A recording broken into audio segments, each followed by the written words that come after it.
Bismillah, assalamualaikum, halo semuanya. Puasa hari ke-26 ya. Ayo tetap semangat, semoga puasa hari ini dilancarkan ya, sampai waktu berbuka nanti, dan tentunya sampai di hari kemenangan. Terinspirasi dari kisah yang ditulis oleh Om Ras dari followersnya tentang seorang gadis yang telah gagal menikah 3 kali. Di pernikahan pertama, calonnya meninggal.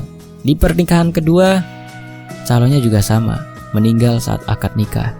Dan hingga di pernikahan yang akan terjadi ketiga kalinya, sebelum akad, si keluarga dari lelaki yang ketiga ini yang mau menikahi gadis ini punya guru spiritual.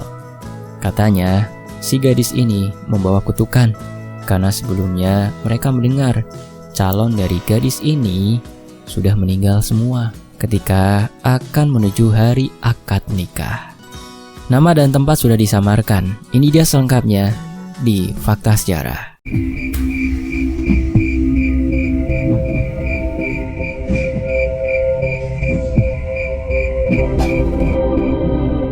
Lirana duduk di balkon rumah megahnya yang menghadap ke kota, menatap lampu-lampu yang berkelap-kelip di kejauhan.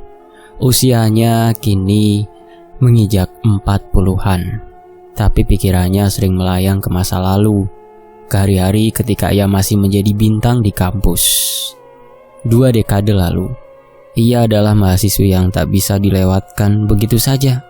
Cantik, cerdas, dan selalu berada di pusat perhatian. Rambutnya yang hitam panjang dan sorot matanya yang tajam membuatnya menonjol di antara ratusan wajah lain. Tapi lebih dari itu, ia punya karisma yang memikat, sesuatu yang membuat orang-orang, terutama pria, berlomba-lomba mendekatinya. Lirana lahir dari keluarga yang tak pernah kekurangan. Orang tuanya memiliki usaha kuliner yang terkenal, sebuah warisan resep tradisional yang mereka kembangkan hingga membuka cabang di berbagai daerah. Restoran-restoran itu bukan sekedar tempat makan, tapi simbol status dan kekayaan. Sebagai anak tunggal, Lirana adalah pusat dunia mereka. Ayahnya, seorang pria berbadan tegap dengan suara berat, selalu memastikan putrinya tak pernah merasa kurang. Ibunya, wanita lembut namun tegas, mendandani Lirana dengan pakaian terbaik sejak kecil. "Kamu harus jadi yang terdepan, Lirana," kata ibunya suatu kali sambil menyisir rambutnya. Dan Lirana menuruti itu. Ia memang selalu ingin jadi yang terdepan. Di kampus, ia adalah ratu tanpa mahkota. Jurusan sastra yang ia ambil bukanlah pilihan yang sulit baginya. Ia pintar, tapi lebih dari itu, ia tahu cara memainkan peran. Ia sering terlihat di perpustakaan, bukan karena rajin belajar, melainkan karena tahu banyak mata memperhatikannya di sana.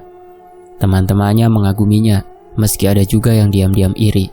Lirana tak peduli. Baginya hidup adalah panggung, dan ia adalah aktris utama yang tak boleh kalah bersinar. Saat masih semester 3, ia melakukan sesuatu yang membuatnya tersenyum kecil setiap mengingatnya. Ia menjalin hubungan diam-diam dengan seorang dosen muda ternama, Tavan. Pria itu berusia awal 30-an, berpenampilan rapi, dengan kacamata tebal, yang memberinya aura intelektual. Awalnya Lirana tertarik karena Tavan berbeda. Ia tak seperti mahasiswa lain yang mudah ia kendalikan. Tavan punya wibawa, dan saat ia mengajar di kelas, suaranya selalu membuat Lirana penasaran. Hubungan itu dimulai dari obrolan ringan setelah kelas, lalu berlanjut ke pertemuan di kafe kecil di luar kampus. "Kamu mahasiswi paling menarik yang pernah saya temui," kata Tavan suatu malam. Dan Lirana hanya tersenyum, tahu bahwa ia sudah memenangkan permainan. Tapi kesenangan itu tak bertahan lama. Setelah beberapa bulan, Lirana mulai merasa bosan. Tavan terlalu serius, terlalu membosankan dengan ceramah-ceramahnya tentang sastra klasik dan rencana masa depan. Lirana tak suka diikat, apalagi oleh seseorang yang mulai menunjukkan tanda-tanda ingin mengatur hidupnya. Suatu sore, di kafe yang sama, tempat mereka biasa bertemu, Lirana memutuskan hubungan itu. "Maaf Pak Tavan, saya rasa kita tak cocok," katanya sambil menyeruput kopi. Nadanya santai seolah sedang membicarakan cuaca. Tavan terdiam, wajahnya memerah, tapi Lirana tak peduli. Ia pergi meninggalkan pria itu dengan langkah ringan, merasa bebas kembali.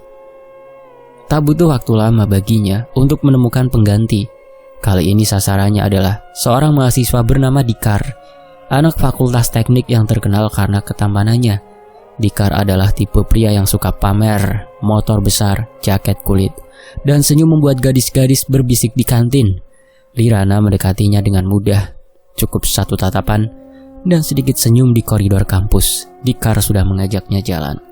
Mereka pacaran selama beberapa minggu, keliling kota dengan motor, makan malam di tempat mahal yang dibayar Dikar dengan uang kiriman orang tuanya. Tapi lagi-lagi, Lirana kehilangan minat. Dikar terlalu childish, terlalu bergantung pada pujiannya. "Kamu cantik banget, Lirana," katanya suatu malam. Dan Lirana hanya mengangguk.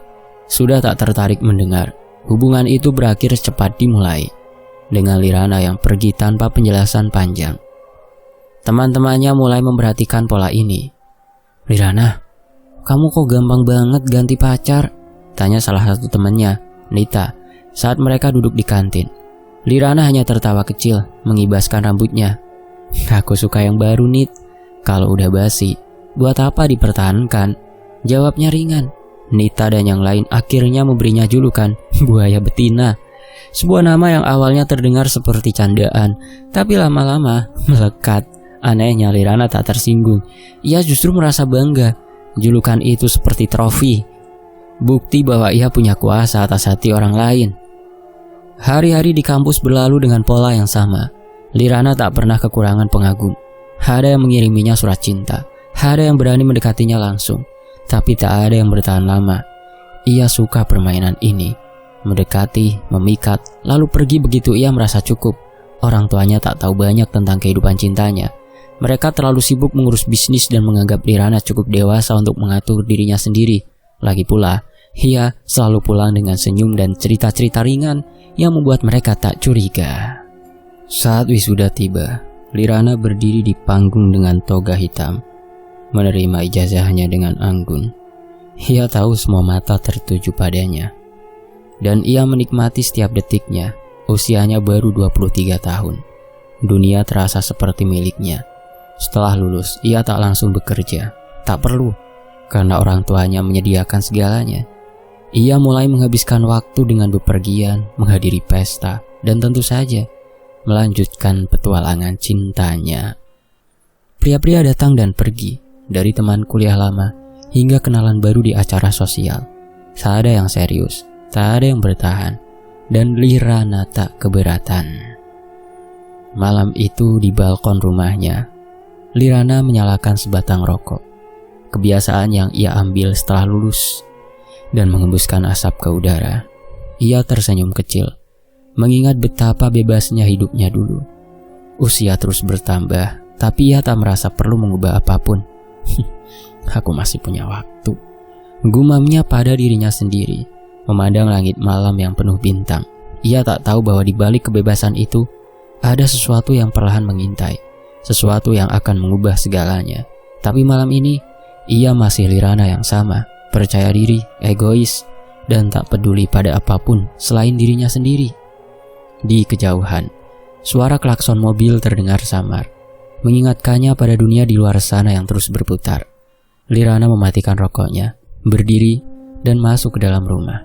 Ia tak tahu bahwa masa mudanya yang penuh warna ini hanyalah awal dari sebuah cerita yang jauh lebih kelam.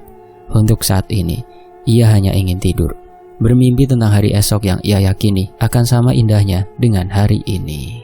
Di sisi lain, Lirana berdiri di depan cermin kamarnya, mengamati dirinya yang kini berusia 33 tahun.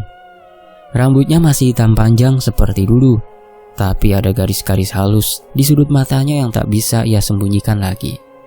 Ia mengenakan gaun merah elegan, pakaian yang ia pilih untuk makan malam keluarga malam ini. Bukan karena ada acara spesial, tapi karena ia tahu orang tuanya akan memulai lagi pembicaraan yang ia benci, yakni pembahasan pernikahan. Sudah beberapa bulan terakhir ini, setiap kali mereka bertemu di meja makan, topik itu selalu muncul, dan Lirana dengan segala egonya selalu berhasil mengalihkan pembicaraan sampai malam ini. Di ruang makan, aroma masakan khas keluarga menguar dari meja. Ayahnya yang sekarang berusia 60-an dengan rambut mulai memutih, duduk di ujung meja dengan wajah serius. Ibunya yang selalu berusaha menjaga suasana tetap hangat, sibuk menyajikan sup ayam kesukaan Lirana. Tapi malam ini, suasana terasa berbeda. Ayahnya tak langsung makan seperti biasa. Ia menatap Lirana dengan tatapan tajam yang membuatnya gelisah. "Lirana, kita perlu bicara," katanya. Suaranya berat dan penuh otoritas. Lirana menghela nafas dalam hati. Tahu arah pembicaraan ini. "Soal apa lagi, Pak?" tanyanya sambil mengambil sendok. Berusaha terlihat santai, tapi tangannya sedikit gemetar. Sebuah tanda kecil yang ia harap tak diperhatikan orang tuanya. "Kamu sudah 33 tahun. Lanjut ayahnya, mengabaikan nada ringan Lirana. "Usia yang lebih dari cukup untuk berumah tangga. Tapi sampai sekarang, Papa tak pernah lihat kamu serius dengan siapapun. Apa rencanamu, Lirana?" "Mau jadi perawan tua." Kata-kata itu menusuk, tapi Lirana tak mau kalah. Ia tersenyum kecil, sikap yang selalu ia pakai untuk melindungi diri. "Papa terlalu khawatir. Aku baik-baik saja hidup begini. Lagi pula, aku bisa cari pasangan sendiri. Tak perlu buru-buru," jawabnya. Nadanya penuh percaya diri meski ada sedikit getar di ujung kalimatnya. Ibunya yang selama ini diam, akhirnya angkat bicara. "Lirana sayang, kami cuma ingin yang terbaik untukmu. Papa dan Mama tak selamanya ada. Kami ingin lihat kamu punya keluarga sendiri sebelum kami pergi." Suaranya lembut, tapi ada nada sedih yang membuat Lirana tak nyaman. Ayahnya tak memberi ruang untuk kelembutan. "Cukup, Lirana. Papa sudah bicara dengan teman lama, Pak Darman. Anaknya, Kastan, orang baik. Pekerjaannya bagus. Manajer di perusahaan besar. Papa pikir dia cocok untukmu. Minggu depan kami akan atur pertemuan dua keluarga." Lirana hampir tersedak supnya. Ia meletakkan sendok dengan keras hingga berbunyi. Wajahnya memerah. "Perjodohan? Serius, Pak? Aku bukan anak kecil yang harus diatur-atur hidupnya. Aku tak mau dijodohkan dengan orang yang bahkan aku tak kenal." Suaranya meninggi. Egonya yang besar mulai mengambil alih. Ayahnya tak bergeming. "Kamu bilang bisa cari sendiri. Tapi apa buktinya? Bertahun-tahun Papa tunggu. Tak ada satupun pria yang kamu bawa ke sini. Usiamu sudah kepala 3, Lirana. Mau sampai kapan hidupmu begini? Pokoknya kamu harus terima perjodohan ini." Nada ayahnya tegas, tak memberi celah untuk membantah. Lirana mengepalkan tangan di bawah meja, marah dan terpojok. Ia benci perasaan ini, ditekan, dikendalikan. "Cinta tak bisa dipaksa, Pak. Aku kenal pria itu. Bagaimana aku bisa menikah dengan orang asing?" katanya, mencoba mempertahankan argumennya. "Kasih sayang bisa dipupuk. Cinta bisa tumbuh setelah kalian hidup bersama," balas ayahnya. Kalimat yang terdengar seperti dogma baginya. "Ini demi kebaikanmu, Lirana." Lirana terdiam. Otaknya berputar cepat mencari cara keluar. Ia tak mau kalah, tapi ia juga tahu ayahnya tak akan mundur. Dalam kepanikan, ia mengeluarkan senjata terakhirnya, kebohongan. "Baiklah, Pak, kalau Papa mau tahu. Aku sudah punya calon sendiri," katanya tiba-tiba. Suaranya lebih tenang, tapi penuh keyakinan palsu. Ayahnya mengerutkan kening. Ibunya menatapnya dengan harapan. "Benarkah? Siapa dia? Kapan kamu bawa dia ke sini?" tanya ayahnya. Nadanya penuh curiga. Lirana menelan ludah. Pikirannya melayang ke Randi, pria yang sedang dekat dengannya saat ini. Randi adalah pengusaha kecil yang ia temui di sebuah pesta 3 bulan lalu. Tampan, penuh pesona, dan royal. Sayangnya Randi sudah punya istri dan 2 anak. Lirana tahu itu, tapi ia tak peduli. Baginya Randi hanyalah hiburan sementara, seperti pria-pria lain sebelumnya. Tapi membawa Randi ke rumah, mustahil. Ayahnya akan mengamuk jika tahu putrinya terlibat dengan pria beristri. Besok, jawab Lirana cepat, berusaha menutupi kepanikannya. "Besok aku bawa dia ke sini, Papa akan lihat sendiri." Ayahnya mengangguk. Wajahnya sedikit mereda. "Bagus. Kalau begitu bawa dia kemari. Papa ingin kalian menikah secepatnya. Tapi kalau ini cuma alasan, Perjodohan dengan Kastan tetap lanjut, Lirana. Ia kembali makan, seolah percakapan itu sudah selesai. Lirana tersenyum kecut, tapi di dalam dadanya bergetar hebat.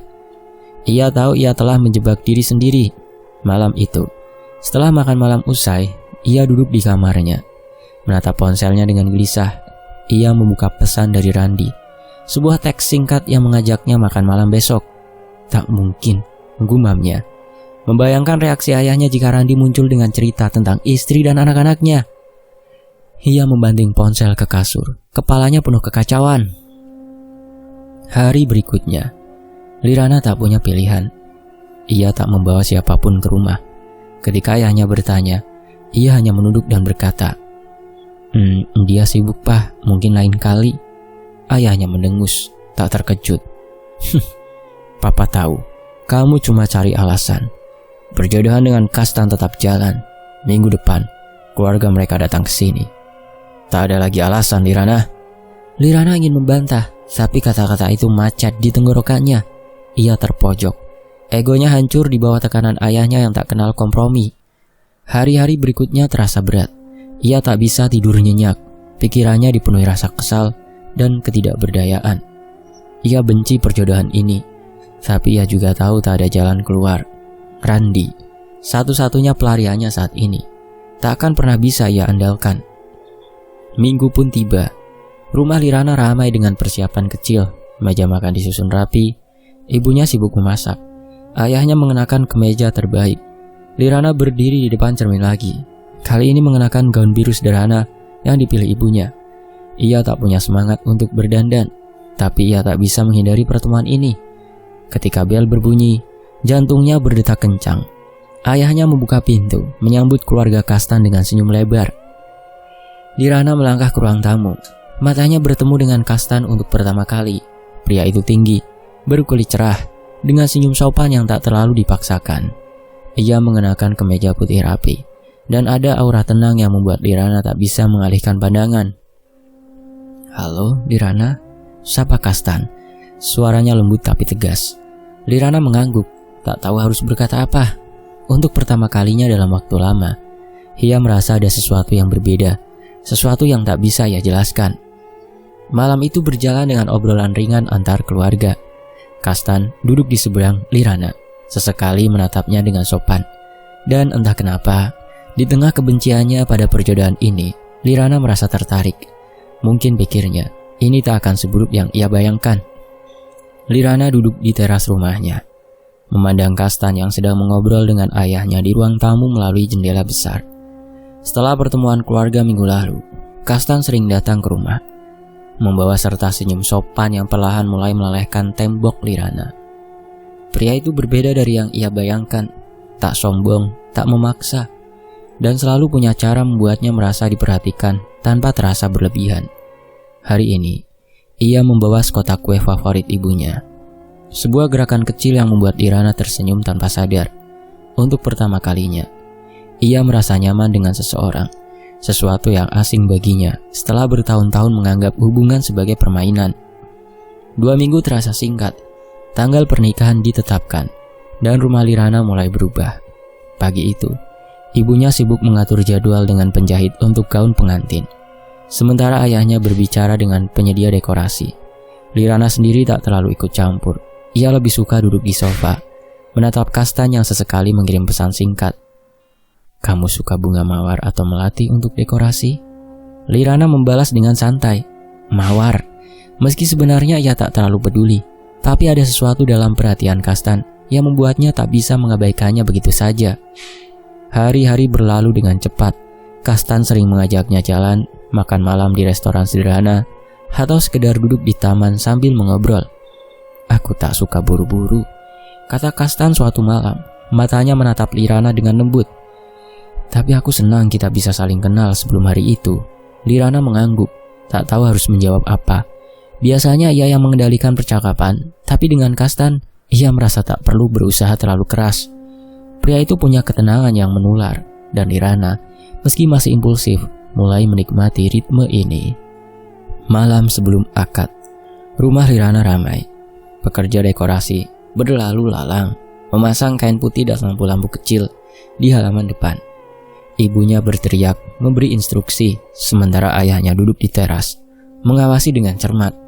Lirana berdiri di dalam, memandang semua itu dari balik jendela. Ia merasa aneh, bagian dirinya masih tak percaya ia akan menikah besok. Tapi ada juga bagian kecil yang mulai menerima. Kastan mengirim pesan lagi. "Tidur yang nyenyak ya, besok kita ketemu di akad." Lirana tersenyum kecil, membalas, "Kamu juga," sebelum mematikan ponsel dan naik ke kamarnya. Tapi tidur tak datang. Di tengah malam, sekitar pukul 1, Lirana terbangun dengan perut keroncongan. Ia mengucek mata, mengeluh pelan pada dirinya sendiri karena lupa makan malam tadi. Rumah terasa sepi sekarang. Pekerja dekorasi seharusnya sudah pulang, dan orang tuanya pasti sudah tidur. Dengan langkah malas, ia turun ke dapur, mengambil sekaleng soda dan segenggam biskuit dari lemari. Sambil mengunyah, ia berjalan ke jendela dapur yang menghadap halaman, ingin melihat dekorasi yang sudah selesai. Tiba-tiba, ia mendengar suara samar, seperti orang berbicara pelan di luar. Lirana mengerutkan kening, mendekatkan wajah ke kaca.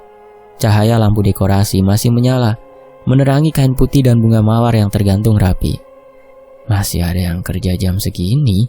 gumamnya, impulsif seperti biasa. Tanpa pikir panjang, ia mengambil 2 kaleng soda lagi dari kulkas, berpikir untuk memberikannya pada para pekerja yang mungkin belum pulang. Ia membuka pintu belakang, melangkah ke halaman dengan sandal jepit yang sedikit licin di rumput basah.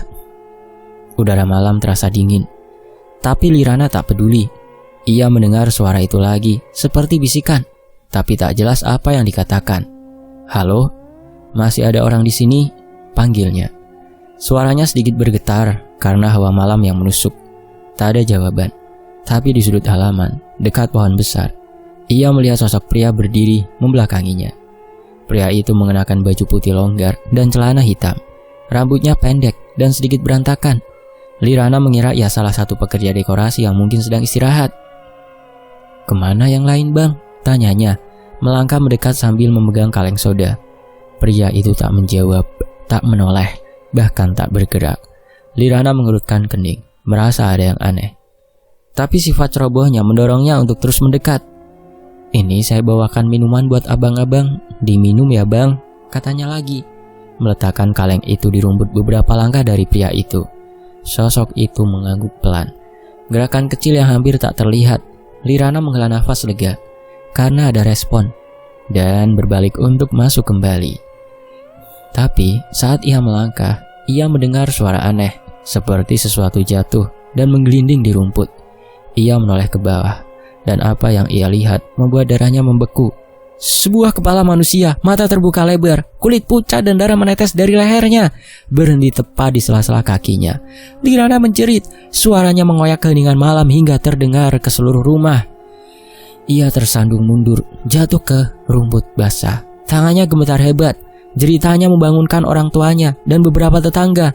Lampu-lampu di rumah menyala, dan tak lama ibunya berlari keluar dengan wajah pucat. "Lirana, apa yang terjadi?" teriaknya, berlutut di samping putrinya yang masih terduduk di tanah. Ayahnya muncul di belakang, wajahnya penuh kekhawatiran bercampur kesal. "Kamu ngapain di luar tengah malam begini?" bentaknya. Matanya menyapu halaman yang sekarang kosong. Sosok pria itu sudah tak ada. Begitu juga kepala yang tadi dilihat Lirana. Hanya kaleng soda yang ia bawa tergeletak di rumput, berkilauan di bawah cahaya lampu. Lirana menunjuk ke arah pohon. Tubuhnya masih gemetar. "Ada orang di situ, Pak. Aku dengar mereka ngobrol, terus aku lihat. Aku lihat kepala manusia patah," katanya. Suaranya pecah antara ketakutan dan kebingungan. Ibunya memeluknya erat, mencoba menenangkan. Sudah, kamu pasti kecapean. Besok kan hari besar. Kamu stres," katanya lembut, tapi ada keraguan di matanya.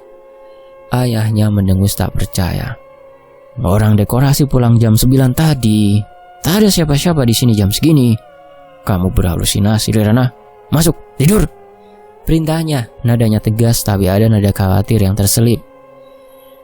Lirana bangkit dengan susah payah, dipapah ibunya ke dalam. Ia melirik ke arah pohon lagi, tapi tak ada apa-apa di sana.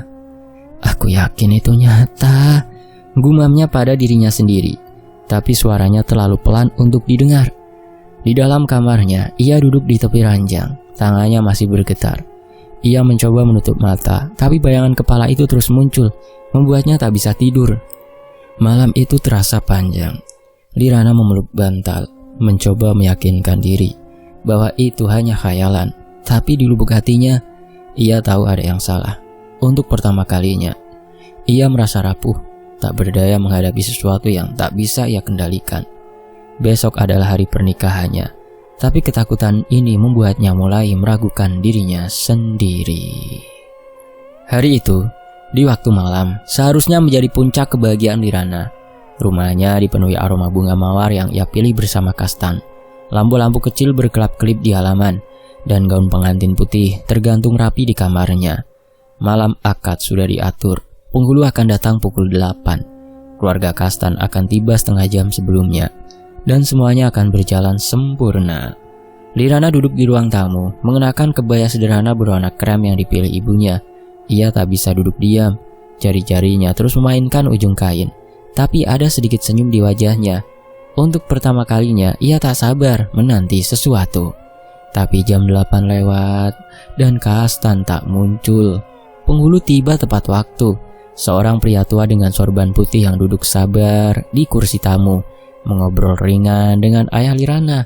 Ibunya berjalan mondar-mandir, sesekali melirik jam dinding. Mungkin macet, katanya, mencoba menenangkan diri sendiri. Lirana mengangguk, meski ada rasa gelisah yang mulai menggerogoti dadanya.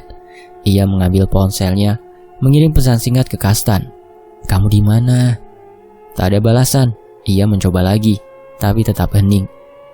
Pukul 9, ayahnya mulai kehilangan kesabaran. Ini tak sopan sekali, gerutunya. Wajahnya memerah. Ia mengambil telepon rumah, menghubungi nomor ayah Kastan, tapi tak ada jawaban. Ibunya mendekati Lirana, meletakkan tangan di bahunya. "Sabar ya, mungkin ada suatu halangan. Tunggu ya," katanya lembut. Lirana mengangguk lagi, tapi hatinya tak tenang. Ia berdiri, berjalan ke jendela, memandang jalanan yang sepi di luar. Mobil-mobil tetangga mulai pulang, tapi tak ada tanda-tanda rombongan Kastan. Pukul 11. Ketegangan di rumah mencapai puncak. Penghulu meminta izin pulang, meninggalkan keluarga Lirana dalam keheningan yang mencekam. Ayahnya mondar-mandir di ruang tamu. Ibunya duduk dengan wajah pucat, dan Lirana kembali ke sofa, memandang ponselnya yang tak kunjung berbunyi. "Ada apa ini?" gumamnya. Suaranya pelan tapi penuh kecemasan. Ia mencoba menelpon Kastan, tapi nomornya tak aktif. Rasa takut mulai merayap, tapi sifat keras kepalanya membuat menolak menyerah. "Pasti ada penjelasan," katanya pada dirinya sendiri, mencoba tetap teguh. Tepat tengah malam, telepon rumah berdering. Ayahnya bergegas mengangkat, dan wajahnya langsung berubah. Dari marah menjadi kaget, lalu pucat. "Apa? Apaan? Di mana?" tanyanya cepat. Suaranya bergetar. Lirana berdiri, jantungnya berdegup kencang. Ibunya mendekat, memegang tangan ayahnya, dan setelah beberapa detik, ayahnya menutup telepon dengan tangan gemetar. Ia menoleh ke Lirana, matanya penuh sesuatu yang tak bisa ia sembunyikan. "Kastan kecelakaan," katanya pelan. Suaranya hampir tak terdengar. "Mobilnya menabrak truk di jalan. Dia kritis di rumah sakit sekarang." Lirana merasa dunia berhenti berputar. Ia menatap ayahnya tak percaya. "Kritis? Maksudnya apa, Pak? Dia baik-baik saja kan?" tanyanya. Nadanya tinggi dan penuh penyangkalan. Tapi wajah ayahnya tak berbohong. Ibunya menutup mulut, menahan isak, dan Lirana tahu ini nyata. "Ganti baju, kita ke sana sekarang," perintah ayahnya. Sudah mengambil kunci mobil, Lirana bergerak seperti robot, melepas kebaya, mengenakan jaket dan celana apa adanya, lalu mengikuti orang tuanya ke mobil. Perjalanan ke rumah sakit terasa seperti mimpi buruk. Ia duduk di kursi belakang, memandang jalanan gelap, tangannya mencengkeram ponsel dengan erat. "Dia akan baik-baik saja," gumamnya berulang-ulang, tapi kata-kata itu terasa kosong. Sampai di rumah sakit, mereka disambut pemandangan yang menghancurkan. Ayah Kastan duduk di lantai koridor, bajunya penuh noda darah, wajahnya kosong. Ibunya menangis di sudut, dikelilingi beberapa kerabat. Lirana melangkah mendekat, tapi kakinya terasa berat. "Kastan di mana?" tanyanya pada ayah Kastan. Suaranya serak. Pria itu tak menjawab, hanya menatap kosong ke depan. Seorang dokter keluar dari ruang ICU. Wajahnya muram. Ia berbicara pelan dengan ayah Lirana. Tapi Lirana mendengar setiap kata. "Kami sudah coba semua, tapi lukanya terlalu parah. Dia tak bisa diselamatkan." Kata-kata itu seperti pisau, menusuk dalam-dalam. Lirana ambruk ke lantai. Lututnya tak lagi kuat menahan tubuhnya. Ia menangis terseduh. Suaranya pecah memenuhi koridor. Tidak mungkin!" teriaknya. Tangannya memukul lantai hingga memerah. Ibunya memeluknya erat, mencoba menenangkan. Tapi Lirana tak bisa berhenti. Air matanya membasahi lantai. Tubuhnya gemetar hebat. Ini pertama kalinya ia menangis seperti ini. Bukan tangis pura-pura atau drama seperti dulu, tapi tangis yang lahir dari kehilangan yang mendalam. Kastan, pria yang baru saja ia terima dalam hidupnya, pergi begitu saja. Ia tak pernah merasakan sesuatu seberat ini sebelumnya, dan itu membuatnya takut. Ayahnya berdiri di samping, wajahnya penuh penyesalan. "Sudah Lirana, kita pulang," katanya pelan. Tapi Lirana menggeleng keras. "Aku mau lihat dia, Pak. Aku harus lihat dia," bentaknya. Sifat keras kepalanya masih ada, meski tubuhnya lemah. Ayahnya menghela nafas, akhirnya mengangguk, dan dokter membawa mereka ke ruang jenazah. Di sana, Kastan terbaring di atas meja logam stainless. Wajahnya pucat dengan luka memar di dahinya. Lirana mendekat, tangannya gemetar saat menyentuh tangan Kastan yang sudah dingin. "Kamu janji ketemu aku hari ini," bisiknya. Air matanya jatuh ke lantai. Ia berdiri di sana lama, tak peduli waktu berlalu, sampai ibunya menariknya pergi dengan lembut. Perjalanan pulang sunyi. Lirana duduk di mobil, memandang keluar jendela tanpa benar-benar melihat apa-apa. Ibunya sesekali mengusap pundaknya. Ayahnya mengemudi dengan wajah tegang. Di rumah, Lirana langsung masuk kamar, mengunci pintu. Ia duduk di ranjang, memeluk lutut dan menangis lagi. Lebih pelan kali ini, tapi tak kalah dalam. Gaun pengantin masih tergantung di lemari, tapi ia tak sanggup melihatnya. Malam itu, pikirannya berputar liar. Ia teringat semua pria yang pernah ia mainkan hatinya, yang ia hancurkan tanpa peduli. Kastan berbeda, ia baik tulus, dan Lirana mulai menyukainya. Tapi sekarang ia pergi, dan Lirana tak bisa menyingkirkan rasa bersalah yang mulai muncul. "Apa ini hukuman?" gumamnya. Suaranya serak. Ia tak pernah percaya karma, tapi malam ini ia mulai bertanya-tanya. Apakah semua yang ia lakukan dulu kembali menghantuinya? Apakah ini ada kaitannya dengan pria-pria yang ia patahkan hatinya? Ia berbaring, menatap plafon kamar. Air matanya masih mengalir. Tapi ia tak lagi berteriak. Ada sesuatu yang berubah di dalam dirinya. Sisi emosional yang selama ini ia kubur mulai hidup. Tapi keras kepalanya tetap ada. Ia menolak percaya ini akhir. "Aku tak akan menyerah begitu saja," bisiknya. Meski ia tak tahu pada apa ia berbicara. Malam itu ia tertidur dengan hati yang berat, bertanya-tanya apa yang salah dalam hidupnya.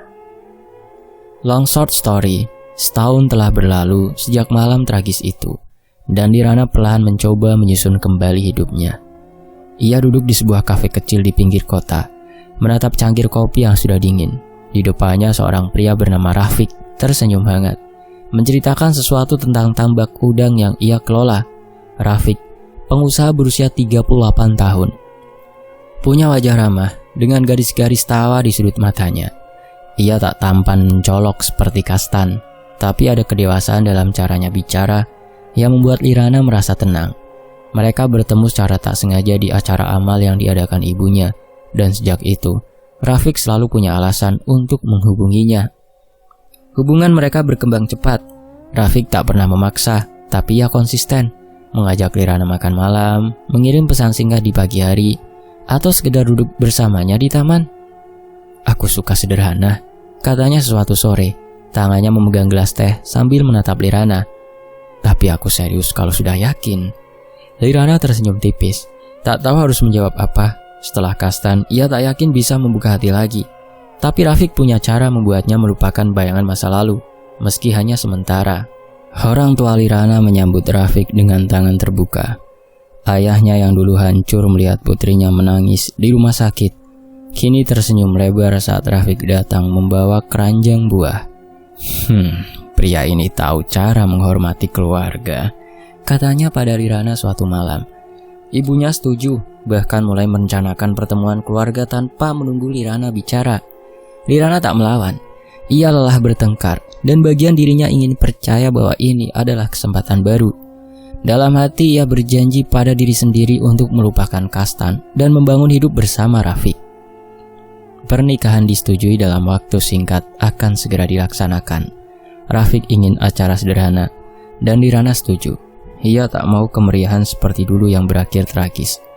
Tanggal ditetapkan 3 bulan setelah pertemuan keluarga, dan persiapan berjalan lancar. Ibunya memesan gaun baru, ayahnya mengurus penghulu, dan Rafiq memastikan semuanya sesuai rencana. Kita akan baik-baik saja, katanya pada Lirana malam sebelum hari H. Tangannya memegang tangan Lirana dengan lembut. Lirana mengangguk, mencoba mengabaikan rasa takut yang tersisa di dadanya. Singkat cerita, hari pernikahan tiba. Rumah Lirana dihias sederhana, kain putih di teras, beberapa pot bunga melati, dan meja kecil untuk tamu. Ia mengenakan kebaya putih polos, rambutnya ditata simpel dengan sanggul kecil. Rafiq tiba pagi itu, mengenakan jas hitam sederhana, wajahnya penuh senyum. Kamu cantik, katanya saat melihat Lirana. Dan untuk pertama kalinya dalam setahun, Lirana merasa ada harapan.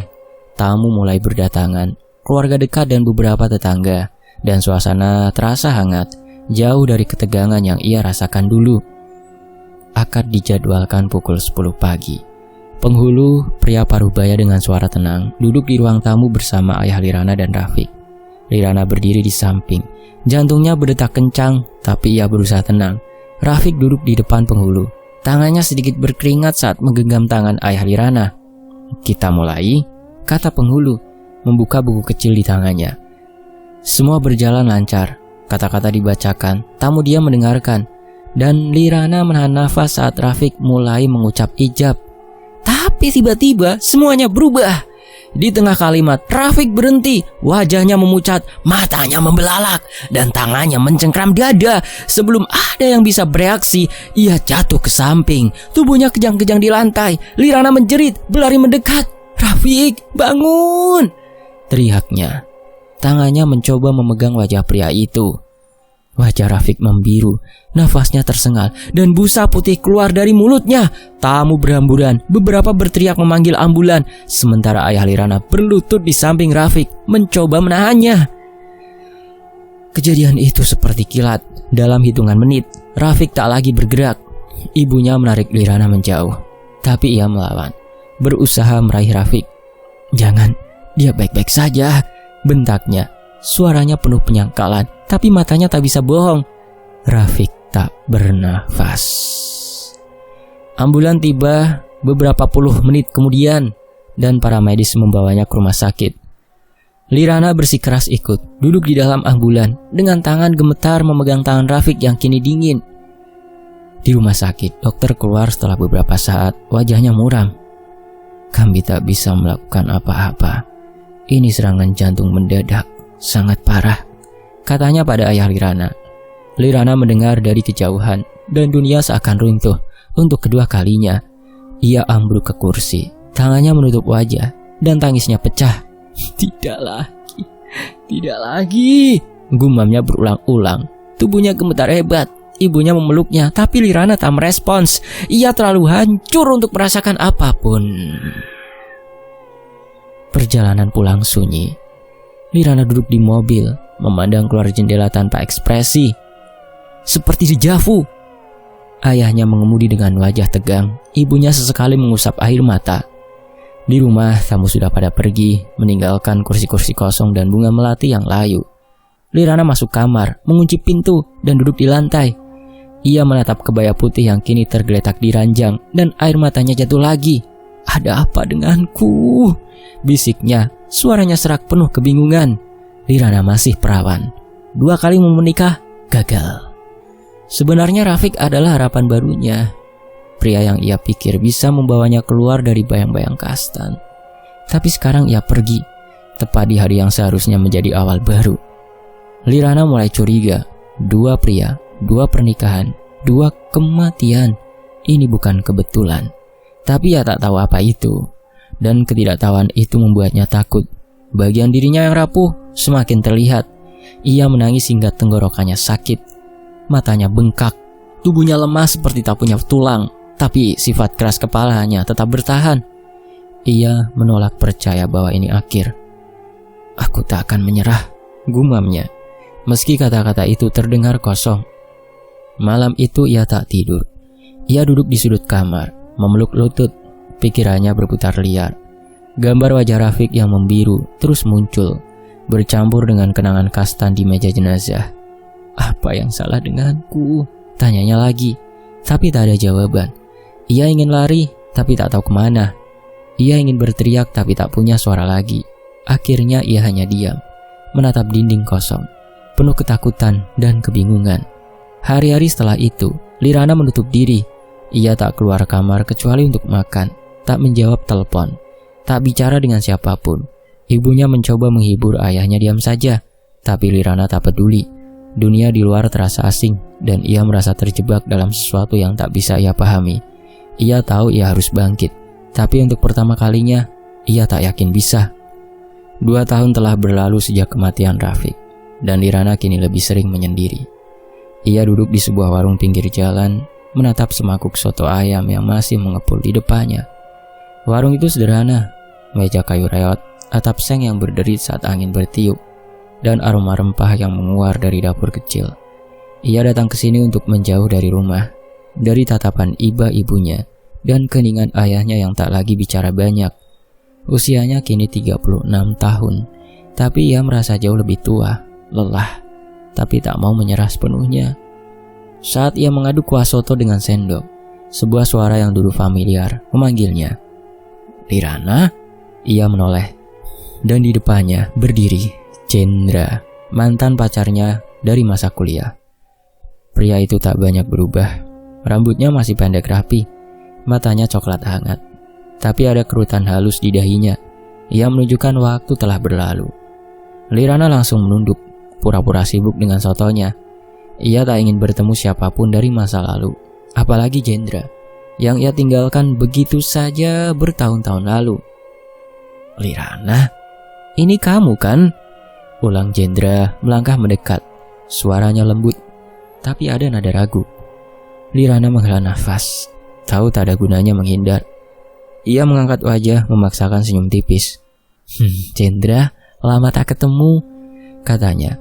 Suaranya datar tapi jantungnya berdetak kencang. Jendra tersenyum kecil, menarik kursi di depan Lirana tanpa menunggu izin. Boleh duduk kan? Tanyanya. Sudah duduk sebelum Lirana menjawab. Lirana mengangguk pelan, tak tahu harus berkata apa. Mereka diam sejenak, hanya suara sendok Lirana yang beradu dengan mangkuk memecah keheningan. Bagaimana kabarmu sekarang? Tanya Jendra akhirnya, matanya menatap Lirana dengan penuh perhatian. Baik, jawab Lirana singkat, tak ingin membuka diri. Tapi Jendra tak menyerah. Aku dengar banyak hal terjadi padamu, katanya hati-hati. Lirana menegang, tahu Jendra pasti mendengar rumor tentang Kastan dan Rafiq. Ia menunduk lagi, tak mau bertemu mata. Kamu sendiri gimana? Tanyanya mengalihkan topik. Jendra menghela nafas. Seperti ini, hidupku terus berjalan. Tapi ada luka besar yang aku sembunyikan, katanya. Nadanya pelan tapi penuh makna. Lirana mengerutkan kening. Maksudmu apa? Kamu sakit? Tanyanya untuk pertama kalinya menunjukkan sedikit perhatian. Bukan sakit fisik, jawab Jendra tersenyum miris. Sakit hati setelah kamu putuskan aku dulu. Aku coba lanjutkan hidup, tapi luka itu tak pernah sembuh. Makanya aku masih sendiri sampai sekarang. Kata-kata itu seperti pukulan bagi Lirana. Ia teringat masa kuliah, Jendra yang tulus, yang selalu ada untuknya, dan ia yang pergi begitu saja karena bosan. Lirana menunduk lebih dalam. Tangannya berhenti mengaduk soto. Aku minta maaf ya Jen, katanya pelan. Suaranya bergetar. Ini pertama kalinya ia meminta maaf dengan tulus, bukan sekedar basa-basi. Aku dulu tak mikir panjang. Aku egois, maafkan aku. Air matanya hampir jatuh, tapi ia menahannya. Jendra terdiam, lalu menepuk tangan Liana pelan. Aku sudah maafkan kamu sejak lama, katanya. Suaranya hangat. Liana mengangkat wajah. Matanya berkaca-kaca. Mereka mengobrol lebih lama setelah itu, tentang masa lalu, tentang hari-hari yang telah berlalu, dan perlahan, tembok di hati Liana mulai runtuh. Hubungan mereka pulih seiring waktu. Jendra sering mengajaknya bertemu, duduk di warung yang sama, jalan-jalan di pasar malam, atau sekedar mengobrol di telepon. Liana tak lagi menolak. Ia mulai menikmati kehadiran Jendra, sesuatu yang dulu ia anggap biasa. 2 bulan setelah pertemuan itu, Jendra datang ke rumahnya dengan wajah serius. Liana, aku masih cinta sama kamu. Mau nggak jadi pacarku lagi? Tanyanya, tangannya memegang tangan Liana erat. Liana terdiam. Jantungnya berdetak kencang. Bagian dirinya takut. Bayangan Kastan dan Rafiq masih menghantui. Tapi ada juga bagian yang ingin percaya. Iya, jawabnya akhirnya. Suaranya pelan tapi pasti. Jendra tersenyum lebar, memeluknya singkat. Dan Liana merasa ada harapan kecil menyala di hatinya. Pacaran mereka singkat tapi manis. Jendra tak pernah memaksa, tapi ia jelas ingin lebih. 4 bulan kemudian, di sebuah taman kecil, ia berlutut dengan cincin sederhana di tangan. Liana, nikah sama aku ya, katanya. Matanya penuh harap. Liana menatapnya lama. Ketakutan dan kebahagiaan bercampur di dadanya. Iya, jawabnya lagi. Dan Jendra memeluknya erat. Tak peduli orang-orang di sekitar menatap. Singkat cerita, keluarga mereka bertemu sebulan setelah itu. Orang tua Liana yang dulu ragu setelah 2 tragedi, kini mendukung penuh. Ayah Jendra, pria tua yang ramah, membawa kue tradisional, dan ibunya memeluk Liana seperti anak sendiri. Kami senang Jendra akhirnya nemu yang pas, katanya, dan Liana tersenyum, meski ada cemas di hatinya. Pertemuan berjalan hangat. Mereka sepakat pernikahan akan sederhana, hanya keluarga dekat dan beberapa teman. Liana bersikeras tak ada dekorasi besar atau tamu berlebihan. Aku tak mau seperti dulu, katanya pada ibunya, dan ibunya mengangguk mengerti. Persiapan dimulai. Jendra mengurus dokumen. Liana memilih gaun sederhana berwarna krem. Tak ada kebaya mewah atau sanggul rumit kali ini. Mereka sering duduk bersama, merencanakan hari itu dengan hati-hati. Aku cuma mau kamu senang, kata Jendra suatu malam. Tangannya menggenggam tangan Liana. Liana tersenyum, tapi ada ketakutan yang tak bisa ia singkirkan. Ia ingin percaya ini akan berbeda, tapi bayangan masa lalu terus mengintai. Hari-hari menjelang pernikahan penuh harapan. Jendra membawanya ke tempat favoritnya, sebuah danau kecil di pinggir kota, dan mereka duduk di tepi memandang air yang tenang. Aku janji akan jaga kamu, katanya. Dan Liana mengangguk, mencoba mempercayainya. Ia mulai berubah, lebih rendah hati, lebih terbuka, sesuatu yang tak pernah ia bayangkan sebelumnya. Tapi ketakutan itu tetap ada, seperti bayangan yang tak mau pergi. Malam sebelum pertemuan terakhir keluarga, Liana duduk di kamarnya, menatap gaun yang tergantung di lemari. Ia merasa penuh harapan. Jendra adalah pria yang tulus, pria yang mungkin bisa mengubah nasibnya. Tapi ada juga cemas yang menggerogoti. Kali ini akan beda, gumamnya. Mencoba meyakinkan diri sendiri. Ia tak tahu apa yang menanti, tapi untuk pertama kalinya ia ingin bertaruh pada harapan itu. Ia berbaring, menutup mata, dan membayangkan hari pernikahan yang sederhana tapi hangat. Jendra, keluarga dan senyum yang tak akan pudar itu yang ia inginkan. Tapi di sudut hatinya ada suara kecil yang berbisik, membuatnya gelisah. Ia mengusirnya, memeluk bantal, dan berusaha tidur dengan harapan yang rapuh, namun nyata. Liana berdiri di depan cermin kamarnya, memandang gaun putih susu yang tergantung di lemari. Pernikahan ketiganya dengan Jendra tinggal 3 hari lagi, dan rumahnya sudah mulai dipenuhi aroma masakan ibunya yang sibuk menyiapkan hidangan sederhana untuk acara itu. Ia mengenakan kaos longgar dan celana pendek, rambutnya diikat asal. Tapi ada sedikit kilau harapan di matanya yang selama ini redup. Jendra telah menjadi pijar kecil dalam hidupnya, dan meski ketakutan masih ada, ia mulai percaya bahwa kali ini akan berbeda. Tapi sore itu, semua harapan itu runtuh. Bel rumah berbunyi, dan Lirana mendengar langkah ayahnya menuju pintu. Ia melongok dari kamar, melihat Jendra masuk bersama orang tuanya. Tapi ada yang salah. Wajah Jendra muram, tak ada senyum hangat yang biasa ia bawa. Ayah Jendra yang dulu ceria, kini menunduk, dan ibunya memegang tas dengan tangan gemetar. Lirana melangkah keluar, jantungnya berdetak kencang. "Ada apa?" tanyanya. Suaranya bergetar meski ia mencoba tegas. "Ada apa, Jen?" Jendra menatapnya, matanya penuh penyesalan. "Lirana, kita perlu bicara," katanya pelan, lalu melirik orang tuanya. Ayah Lirana mengundang mereka masuk dan mereka duduk di ruang tamu dalam keheningan yang mencekam. Ibunya bergegas menyajikan teh, tapi tak ada yang menyentuh cangkir. Lirana duduk di sofa, tangannya menyengkeram bantal, menunggu kata-kata yang ia takuti. Ayah Jendra akhirnya angkat bicara. Suaranya berat. Kami minta maaf, Pak, Bu. Kami tak bisa lanjutkan pernikahan ini." Kata-kata itu seperti palu yang menghantam kepala Lirana. Ia menatapnya tak percaya. "Apa maksudnya? Kenapa?" tanyanya. Nadanya tinggi dan penuh kebingungan. Ibunya Jendra menunduk. Air mata mengalir di pipinya. "Kami tak punya pilihan," katanya lirih. "Kami konsultasi ke guru spiritual keluarga kami kemarin. Dia bilang, anak Bapak Lirana membawa kutukan. Kutukan yang membunuh calon suaminya. Kami tak bisa ambil resiko dengan Jendra, anak sematawayang kami." Lirana merasa dunia berhenti. Ia menoleh ke Jendra, mencari penyangkalan, tapi pria itu hanya menunduk, tangannya mengepal. "Jen, kamu percaya ini? Kamu bilang kita akan baik-baik saja," teriaknya. Suaranya pecah. Jendra mengangkat wajah, matanya berkaca-kaca. "Aku tak tahu apa yang harus aku percaya, Lirana. Tapi orang tuaku bersikeras. Aku tak bisa melawan mereka," katanya. Suaranya serak. Ayah Lirana bangkit. Wajahnya memerah. "Ini tak masuk akal. Kutukan apa? Kalian menuduh anakku tanpa bukti. Kalian telah menghina keluarga kami," bentaknya. Tapi ayah Jenda menggeleng pelan. "Kami tak menuduh, Pak. Mohon maaf. Tapi 2 kali kejadian sama, kami tak bisa abaikan.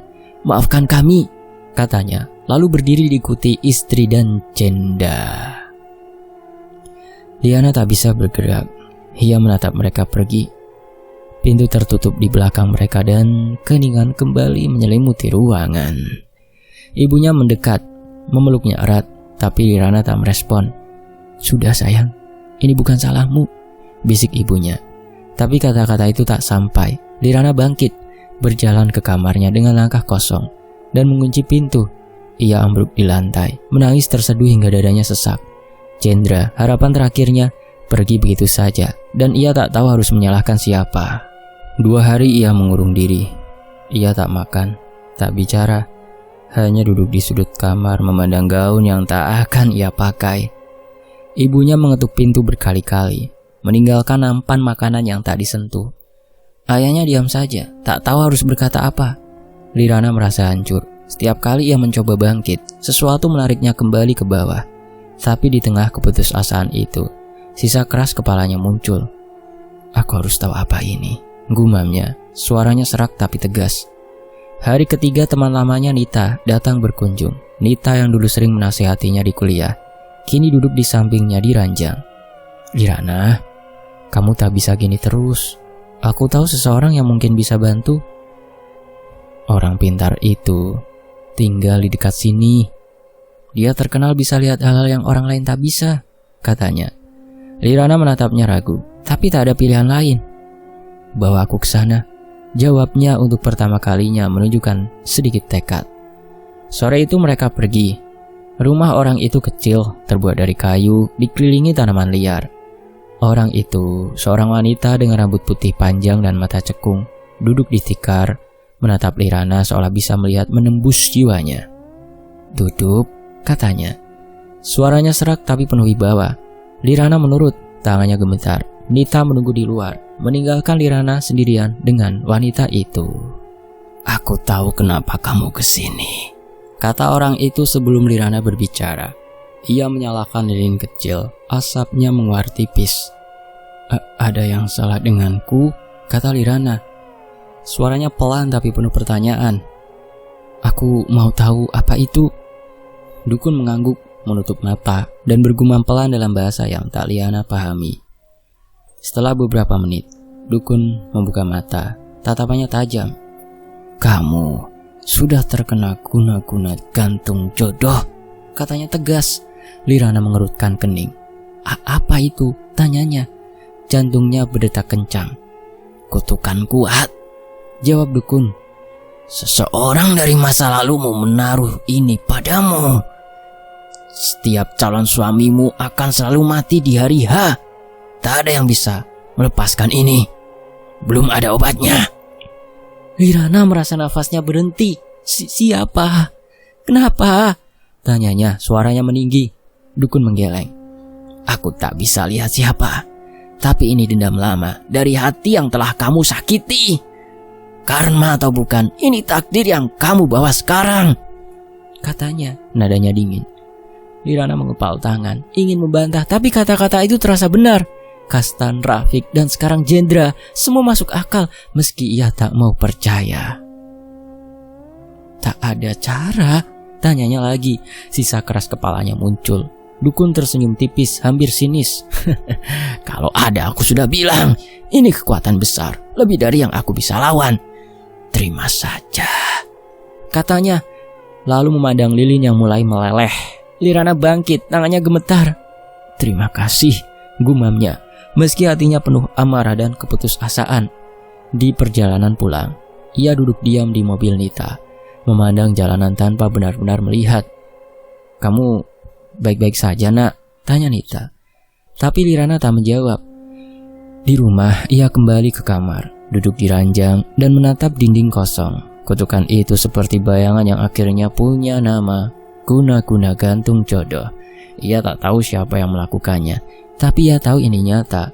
Harapan yang ia bangun bersama Jendra hancur, dan kali ini ia tak yakin bisa bangkit lagi.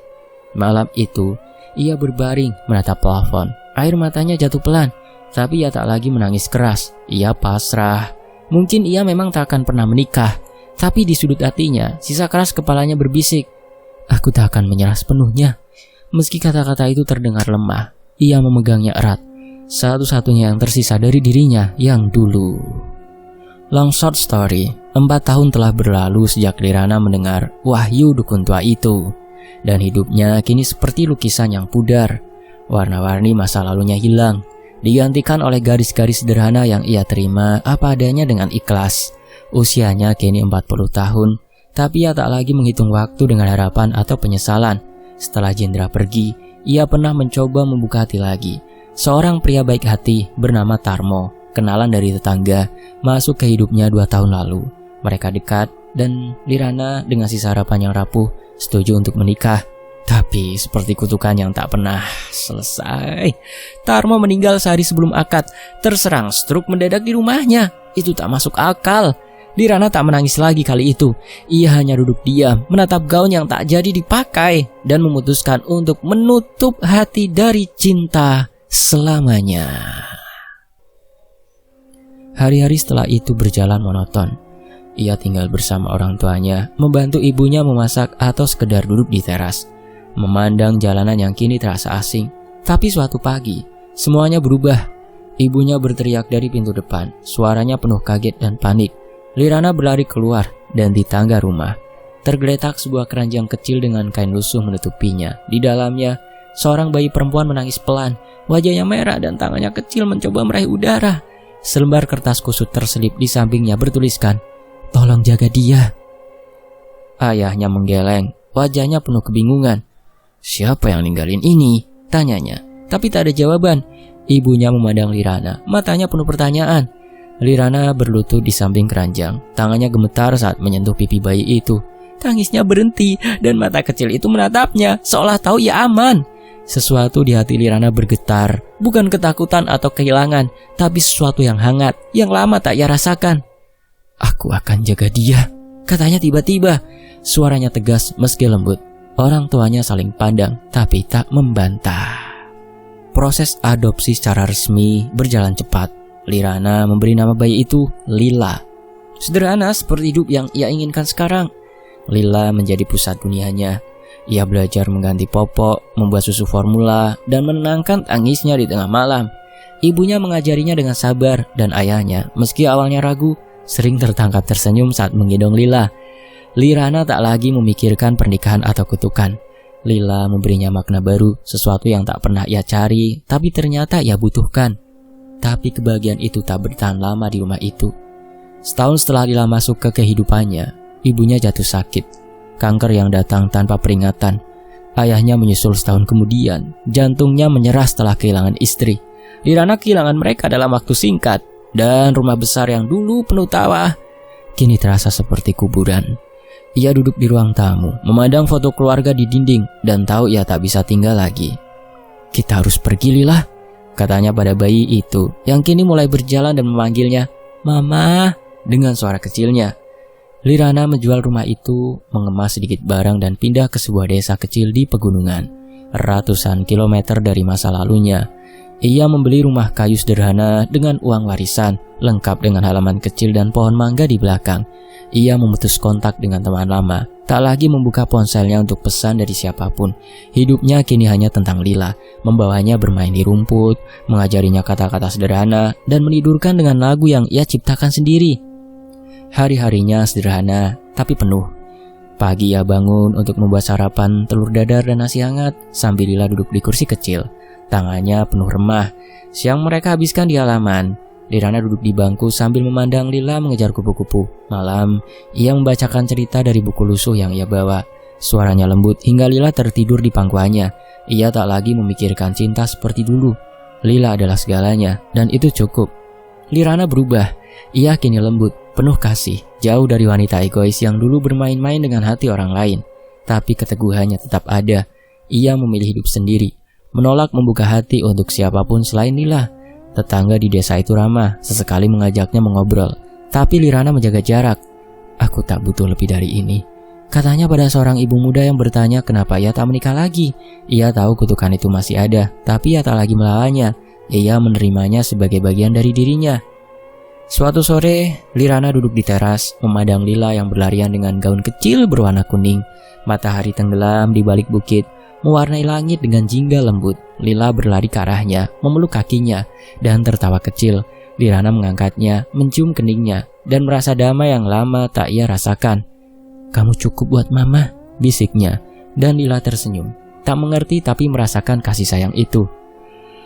Malam itu, setelah Lila tertidur, Lirana duduk di meja kecil, menulis di buku harian yang ia mulai sejak pindah. "Aku tak akan menikah," tulisnya, tangannya mantap. "Tapi aku tak sendiri. Lila adalah hidupku sekarang, dan aku tak butuh lebih dari ini." Ia menutup buku itu, memandang bulan purnama di luar jendela, dan tersenyum kecil. Kutukan itu mungkin telah mengambil mimpinya tentang cinta, tapi ia memberinya sesuatu yang lain. Kehidupan baru yang ia pilih sendiri. Hari-hari terus berlalu, dan Lirana menjalaninya dengan tenang. Ia tak lagi memandang masa lalu dengan penyesalan atau masa depan dengan ketakutan. Lila tumbuh sehat, penuh tawa, dan Lirana mencurahkan semua kasih sayangnya padanya. Ia tahu ia akan melajang selamanya, tapi itu tak lagi menyakitinya. Ia telah menemukan damai dalam kesederhanaan, dalam pelukan kecil Lila, dalam hidup yang ia bangun dari reruntuhan. Suatu malam, Lirana berdiri di halaman, memandang langit penuh bintang. Lila tidur nyenyak di dalam, dan angin malam membelai wajahnya. Ia menutup mata, menghela nafas panjang, dan merasa utuh untuk pertama kalinya dalam hidupnya. Ini cukup," gumamnya. Suaranya lembut, tapi teguh. Ia berbalik masuk rumah dan menutup pintu, meninggalkan dunia luar yang tak lagi ia butuhkan. Masa depan ada di dalam bersama Lila. Satu-satunya harapan yang ia peluk erat, dan ia tahu itu lebih dari cukup. Selesai. Demikianlah sebuah kisah, semoga terhibur, semoga bisa mengambil hikmahnya ya. Fakta Sejarah pamit, sampai jumpa di kisah lainnya. Wassalamualaikum warahmatullahi wabarakatuh. Tetap di Fakta Sejarah, selamat berpuasa.